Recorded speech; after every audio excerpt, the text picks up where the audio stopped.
One day, the child accidentally spills water on her mother's laptop.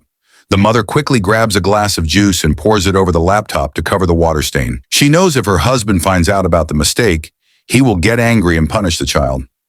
Just then, the father walks in and asks, "What's going on here?" The mother quickly lies, saying, "Nothing.